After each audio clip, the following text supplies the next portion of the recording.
This hour is Dan Kessinger. I said to him before I got up, I've got to be careful because he's introducing me tomorrow. Then he said, I'm not going to be here tomorrow, so I can say whatever I want to say now. But no, we appreciate Dan. He has been preaching for a number of years, and he has been preaching all over West Virginia, and he has been working with the school and the faculty. His bio is quite interesting. You may want to read it. It's in the lectureship book, and every word is true. He just affirmed. So today, Dan will be bringing us a lesson, and we look forward to that, and we're thankful for him for being on the program and also as a faculty of our school. I am awfully happy to be here and be able to speak to you on this grand topic. Appreciate the lessons I heard this morning, and looking forward to more good things following this one. The time that I've been alive, I have seen great changes, remarkable changes, not only among those who reject the very existence of God or those who outright defy His commands, but perhaps most remarkably, on the part of those who claim to serve God. To put it bluntly, we have forgotten what it's like to fear Jehovah God. You know, when the topic, which is a Bible topic, of fearing God is raised, I've noticed that it is immediately mitigated and explained away with a series of reservations, disclaimers, and exceptions. And after the audience is assured that fearing God is nothing more than respect, they breathe a sigh of relief, knowing now that God is not to be feared.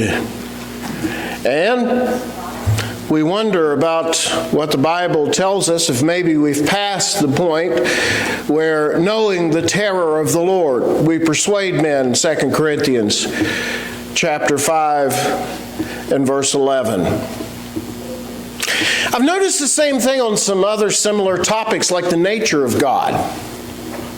And when it comes to the nature of God, I remember we used to say things like this. We used to say that God is a multifaceted being, and you, depending on your behavior, depending on the situation, you might see more than one facet of God that's in evidence. For instance, God's justice and God's love, and it would be explained to us that there's tension here, but this isn't a contradiction.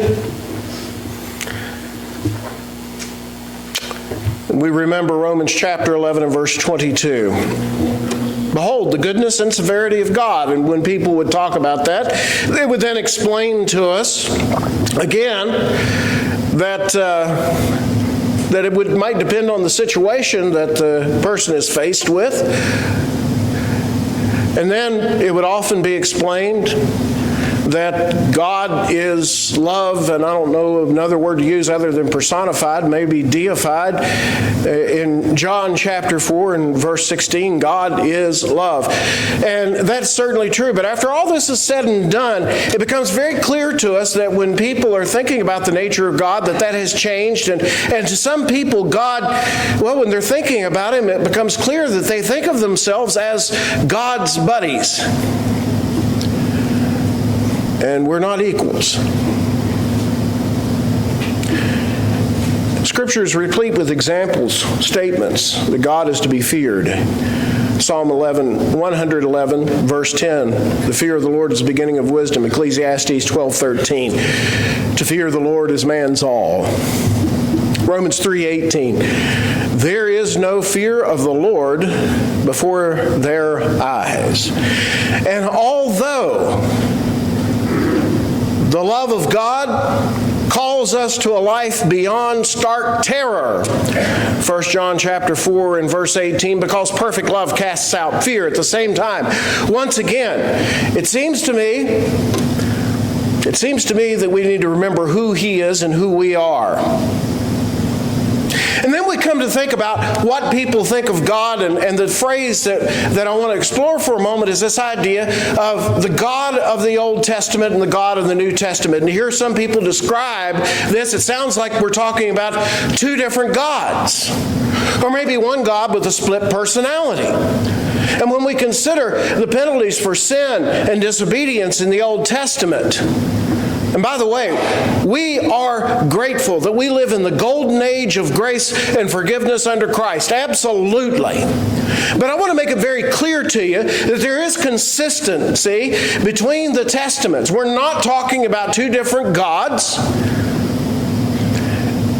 And when we read in the Old Testament about the severe penalties for sin and rebellion, these were not a lapse in God's judgment.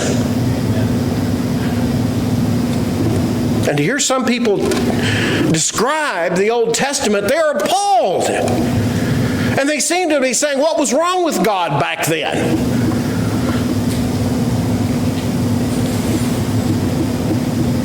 And so we're left with the impression that God sent Jesus to the earth, I guess so that men could ignore His law too, without penalty. And yet, in the New Testament, in Hebrews chapter 10, verses 28 and 29, here's what we read.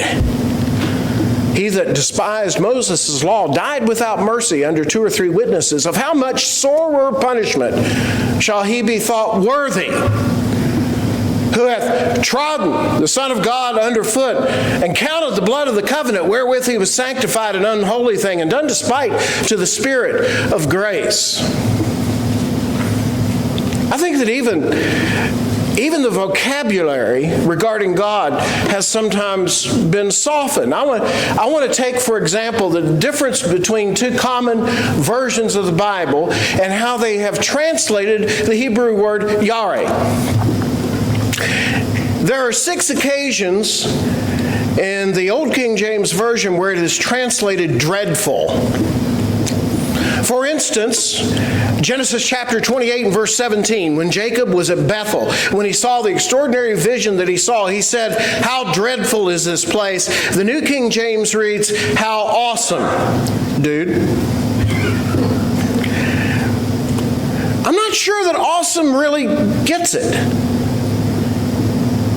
And then there's a few other occasions where the same thing is done. It turns dreadful. Ezekiel 1 and verse 17. Ezekiel saw those extraordinary wheels, and it says dreadful. Once again, awesome. Daniel chapter 9 and verse 4. A prayer made to a great and dreadful God, or great and awesome. Now when it comes to the bitter and hasty Chaldeans, in Habakkuk chapter 1 and verse 7, this time it's okay to call them dreadful.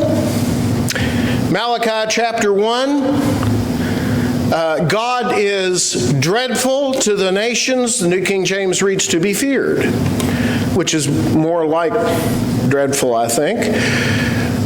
And then Malachi chapter 4 and verse 5, again, agreed with dreadful. Now, I cite these things not to cast stones at what I consider to be a good and reliable version of the Bible, but just to illustrate something. Versions of the Bible are products of the time and the culture in which they were produced. And it seems to me like we have made a turn away from the notion of a God who is to be feared to one who is just great. By the way, I'm not arguing with His greatness today. No, indeedy. What's happening, it seems to me, is that we're making a turn from fearing God to a casual relationship with Him, and it's hard to tell which is the cause and which is the effect.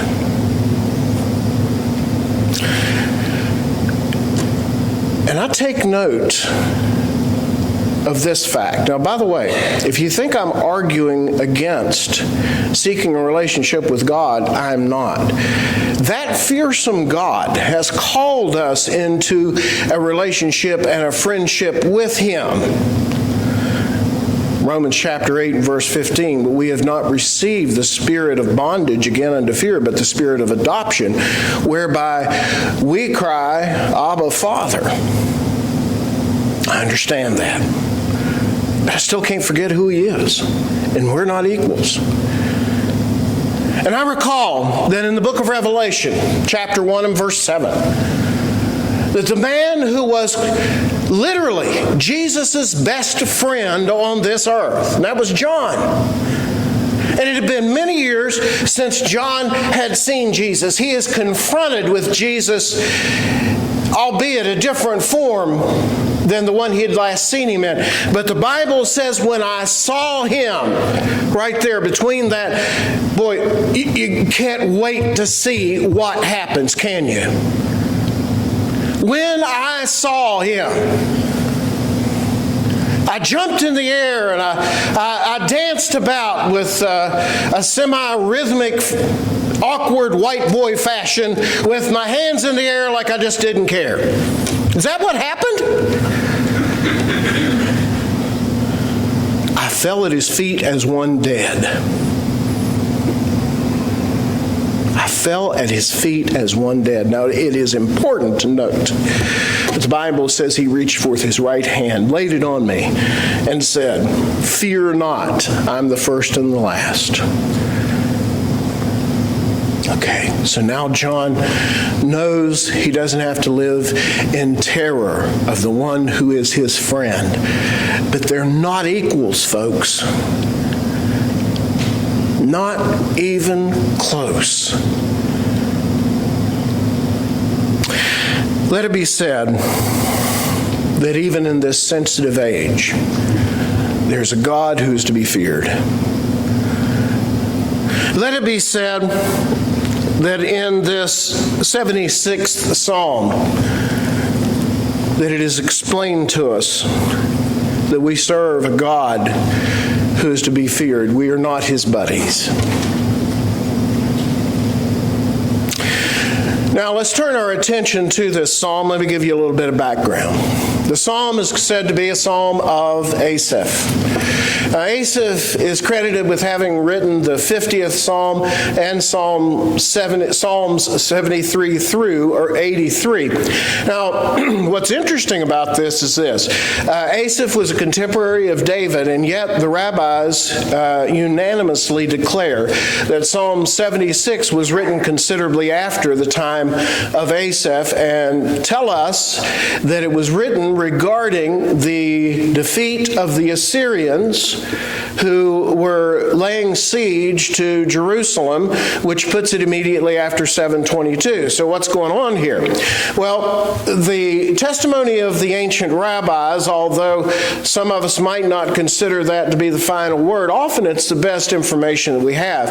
And so what most of the scholars tell us about the origin of this particular psalm is this. They say that inscription, that it was a psalm of Asaph, was not a mistake, but what was intended was that this was a psalm which was written by his family. So that seems plausible, although if true, I guess it may cause us to question whether the original Asaph was as prolific as we first thought. Maybe several of those psalms were written under similar circumstances. Now, when it comes to dividing up the psalm, there are a couple of ideas. Burton Kaufman, for instance, divides it into two parts. The first half dealing with the event that we're going to talk about in just a moment. The second half talking about the reactions to that defeat of the Assyrian army. Adam Clark divided it into three sections. Since neither Kaufman nor Clark are with us today, we're going to go with my outline, which is verses 1 through 4 dealing with the land that knows God, fears God. Verses 5 through 10, fearing an angry God. And then verses 11 and 12, fearing God in worship. So let's go ahead and read verses 1 through 4. In Judah is God known. His name is great in Israel. In Salem also is his tabernacle and his dwelling place in Zion. There break he the arrows of the bow, the shield, the sword, and the battle. Thou art more glorious and excellent than the mountains of prey. The section begins with a series of 4 place names. 2 nations, Judah and Israel, a city, Salem, and a mountain, Zion. What's interesting, the principle of metonymy, the literary device, lurks beneath the surface here, because what he's really talking about is not those places, but the people who lived in those places, that is where God is known, is in those places. But what are we really dealing with here? See, in order to understand this, we have to go back and think about what was going on that prompted this, and that, of course, was the Assyrian siege of Jerusalem. Now, these Assyrians were the force of the ancient Middle East. In fact, it can be argued that they were the most fearsome war machine that ever warred upon this earth. Their atrocities in battle were legion and legendary. They seemed to have very little appetite for ruling and governing, and lived seemingly just for conquest and bloodshed. And so what was going on at this point was they had already destroyed Israel. Israel was no more, but they had now set their sights squarely on Jerusalem. And so what happened after that was that infamous meeting that took place by the wall of Jerusalem, the meeting in which the Rabshakeh made threats in Hebrew, making sure that it was in Hebrew so that those listening on the wall could hear and be intimidated. And those threats were then carried back by those emissaries to Hezekiah, and he also received a letter with considerably more threats about what they intended to do to Jerusalem, who was, of course, enclosed and in that walled city. Hezekiah took that letter and spread it before the Lord and prayed over it, and he received an answer from the great prophet Isaiah that he would be delivered. And, of course, he was. And all those things are found in 2 Kings chapter 19 and 2 Chronicles 32 and Isaiah 37. Okay, so that's what happened. Now, let's look at what the text reads. I told you a moment ago, it starts with the place. See, there's a place where God is known. And where God is known, there he can be feared. And the places were Judah, Israel, Salem, and Zion. Okay, Judah, we can immediately understand that, because Judah under Hezekiah was a God-fearing place. The people there were God-fearing people. What about Israel? See, Israel had already been punitively destroyed by God because of their disobedience and even the rebellion and utter mockery of God's standards. So how can we say that Israel is a place where your name is great? Well, one of 4 things must be true. Number 1, he may mean that my name is great in Israel because my promises of destruction were fulfilled exactly according to my word. Number 2, he might be equating Judah and Israel with a poetic device. You say, well, that doesn't make sense. Actually, he kind of does that the next line, doesn't he? When he says Salem and Zion. And in fact, that's the same place too. That's a possibility. The third possibility is the one that I think I lean toward, which is he was using Israel in its historical ideal sense. See, he had a plan for Israel. The example that I've chosen, it's in the book, is back in Deuteronomy 32. It's a prehistory of the things that would happen with God's people so far as their disobedience. It's very interesting, verse 15. This is one of a couple of times in the Old Testament, Jeremiah cites another such place, where God uses a pet name for his people, in this case, Jeshurun. And yet he says it in the context of their destruction. It's as though his great heart is grieving over them. But in this sense, the way that's used here, it's in its ideal sense. In other words, this was where my name was always supposed to be in these people. And the fourth possibility is that he's speaking in future terms of his spiritual kingdom, the church. And usually I would lean toward that, but in this case, I don't think the context really supports it, except in the most general of principles. That is, Israel is always where God is known and respected. That is, either fleshly Israel or in the church, spiritual Israel. But the principle is this. Since God is known in those places, there he is respected and feared. And where God is not known, he's not feared. That's the principle Abraham used. Back in Genesis chapter 20 and verse 11, you remember when he told that lie, I guess a half lie about his half-sister. So maybe that was appropriate to tell a half lie. But about Sarah, and when he was called on the carpet about it, one of two times he told that lie, Abraham said, because, why'd you tell this lie? Because I thought surely the fear of God was not in this place, and they will slay me because of my wife. And I think the reasoning is actually sound.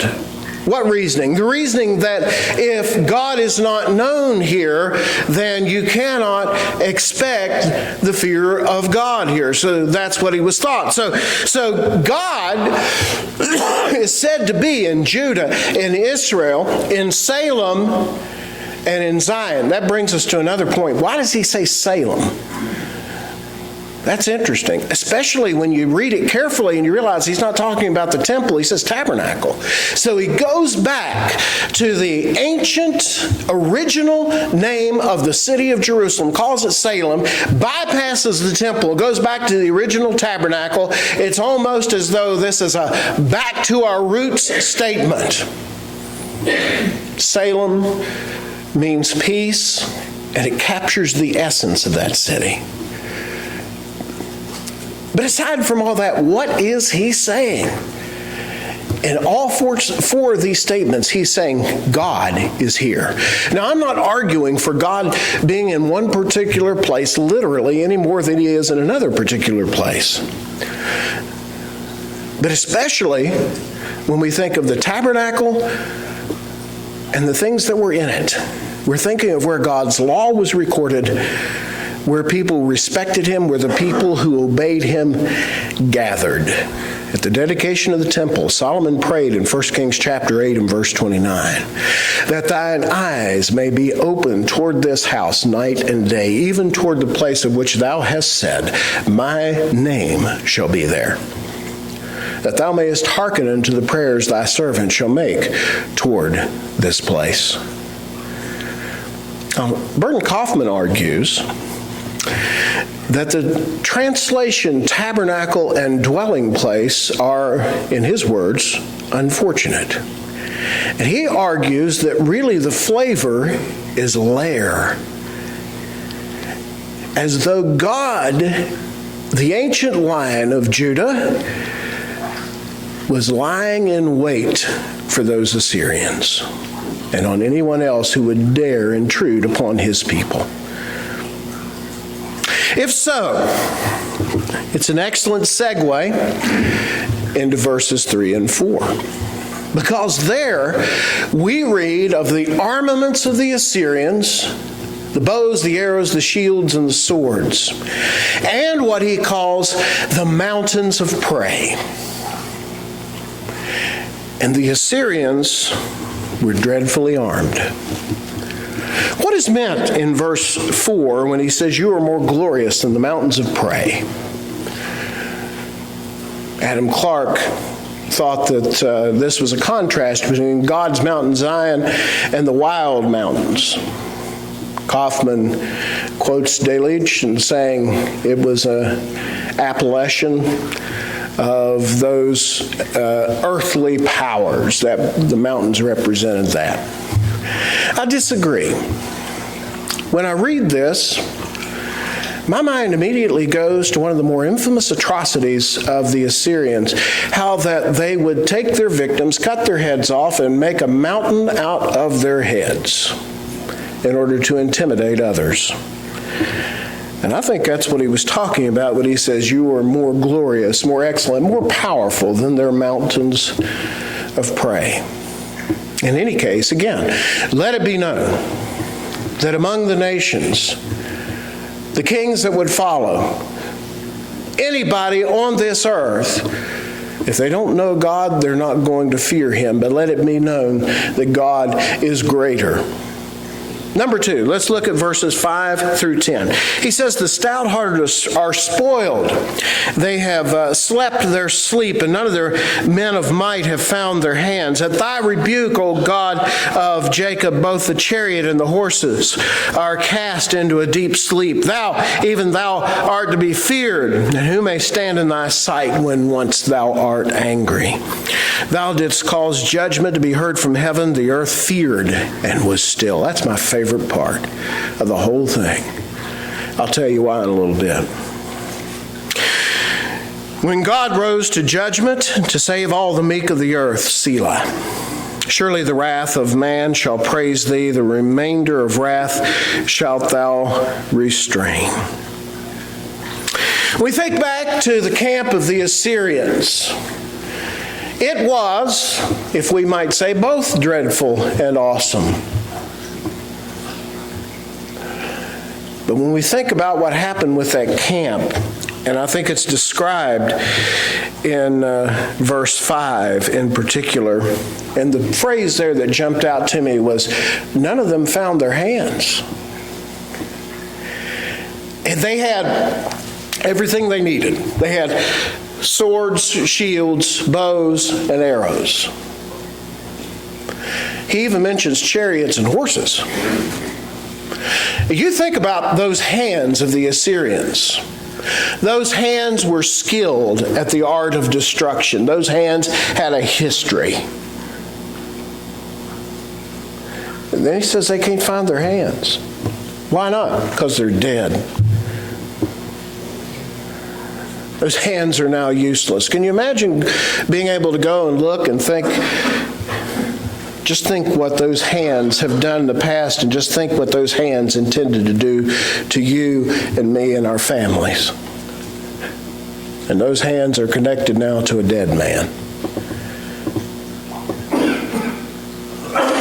You know, human anger can do some terrible things. Sometimes, though, human anger, if it's impotent anger, it can be amusing. Can't it?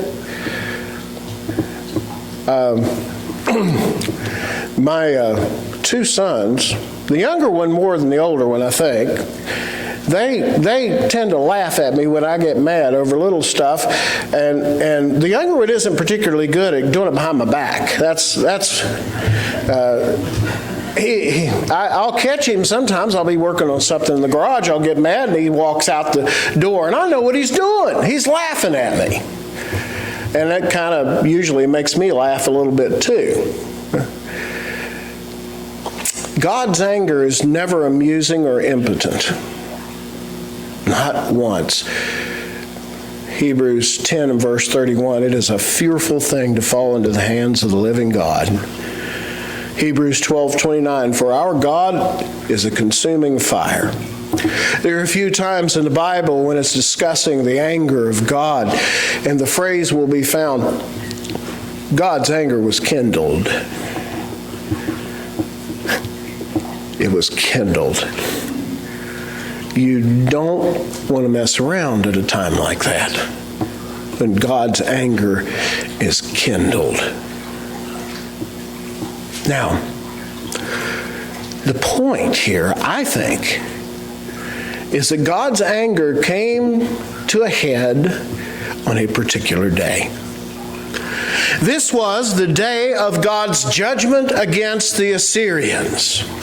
And so when we get to the next part, at the next verse, or actually verse 7, when he says, once thou art angry, and then in verse 8 about the the reaction of the earth. Now, people will look at that and they'll say, and correctly I might add, they'll say, well, this isn't really about the earth, it's about the people of the earth. And it prefigures, it gives us echoes and resonates from the day of final judgment. And when it's saying the earth, it really means the people of the earth. Kind of like Philippians 2 verses 10 and 11, at the name of Jesus, every knee should bow of things in heaven, things on earth, and things under the earth, and that every tongue should confess that Jesus is Christ, to the glory of God the Father. Yes, absolutely.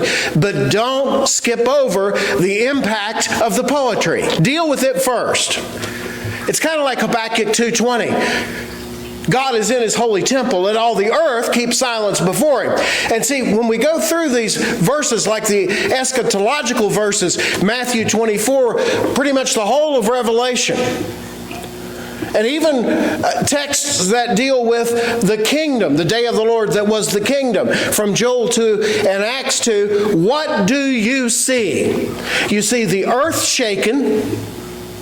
You see the moon turning to blood, stars falling from the sky. And yes, that's about what the people ought to be doing and aren't doing. But deal with the poetry first.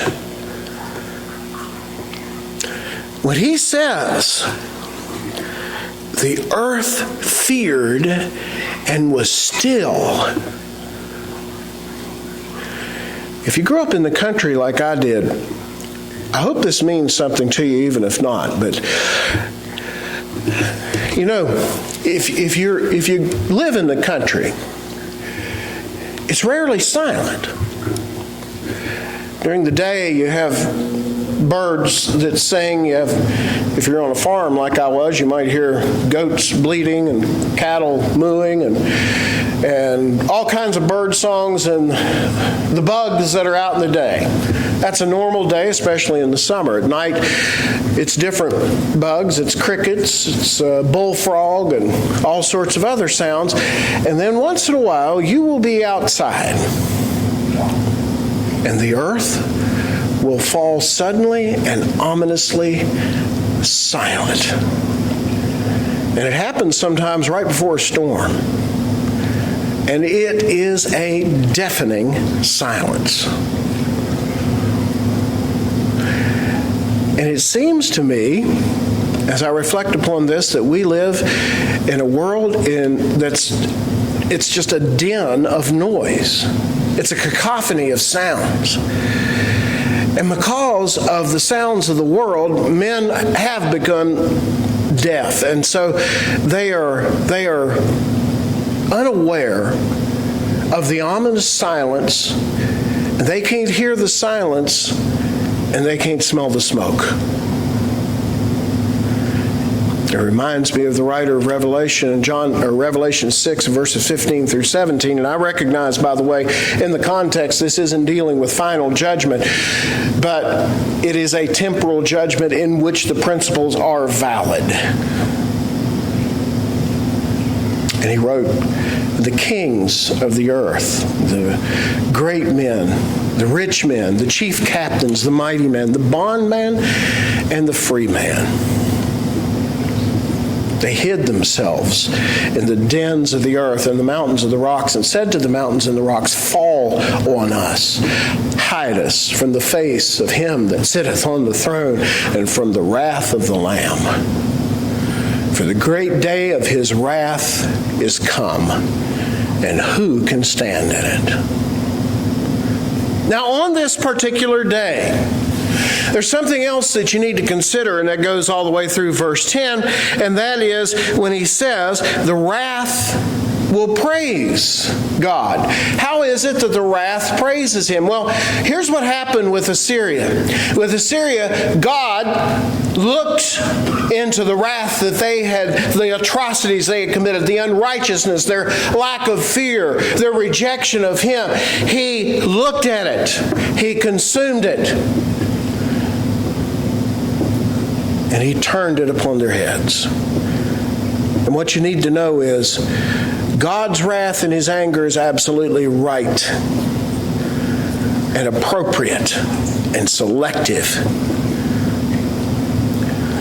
He is vindicating his people. Maybe not all the people of the earth, even though that's what it says here. It says the earth, verse 8, he said to save all the meek of the earth. How did he save all the meek of the earth? I suppose that all the meek of the earth recognized God was in charge and had the opportunity to fear him because of it.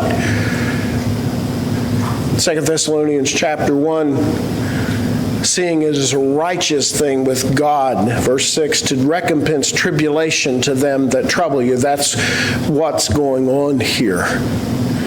He's recompensing tribulation to those who troubled Israel, and it was absolutely right that he did it. No, the anger of God is not to be trifled with. Now we come to the last two verses. I want to read those to you and do this quickly. Vow and pay unto the Lord your God. Let all that be round about him bring presents unto him that ought to be feared. He should cut off the spirit of princes. He is terrible to the kings of the earth. The word terrible, by the way, is what caused me to tell you those things about dreadful and awesome before, because that's the same word. But before we get there, let's think about what he has to say about worship.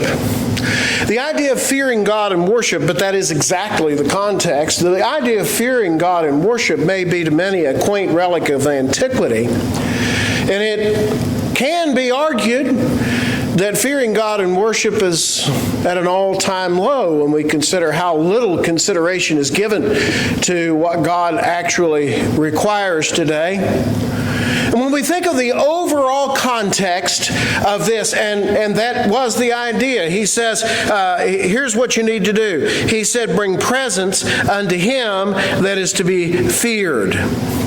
That's their method of worship.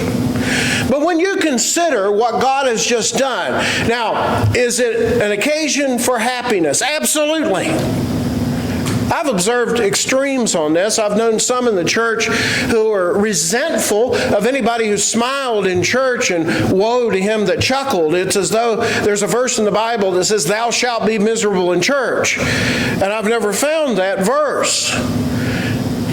But at the same time, to many others, it has no fear of God and is reduced to a magnification of self. And it seems as though people have become confused about the difference in the joy of giving and serving and the giddiness of receiving. Once again, let it be said, this fearsome God has invited us into his presence. Hebrews 4:16, let us come boldly to the throne of grace. What does that say, though, when we think about what they had just been spared from? And now, they're not just celebrating the event, they are to honor their commitment to worship God. Do you think that it would be a good time to tap dance into God's presence with your arms over your head swaying? Really? But what about those who failed to worship him? They demonstrate they have no fear of him at all.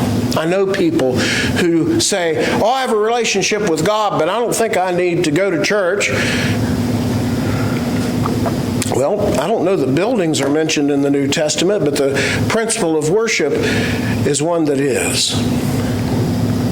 What does it say about us if we fail to recognize and honor the God's rules and restrictions in worship? Maybe people could say, you know what, we're going to lose the young people if we keep doing this ancient routine of keeping our vows and bringing these gifts to God. Would that work?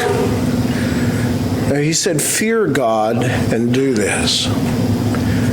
Now, I mentioned the word terrible. The word terrible is another word that has changed. It's in the very last verse. It's a little like the word awful. Once upon a time, awful meant awe-inspiring. That's why Isaac Watts wrote that hymn, Before Jehovah's Awful Throne. Terrible used to be kind of like that, and then it came to mean terribly bad. At the same time, every time I see the word awesome, I'm not arguing with it at all. But I sort of feel like we lost a little bit of the flavor when we made that turn. You know what? To the kings of the earth, and there would be others after Sennacherib who would also not fear God. They'd come and go. To the kings of the earth, God declared by his actions that day, he's an awesome God, yes. And to those who defy him, he's also a terrible God. For the rest of us, let us remember, as the writer of Ecclesiastes has informed us, let us hear the conclusion of the whole matter. Fear God and keep his commandments, for this is the whole duty of man.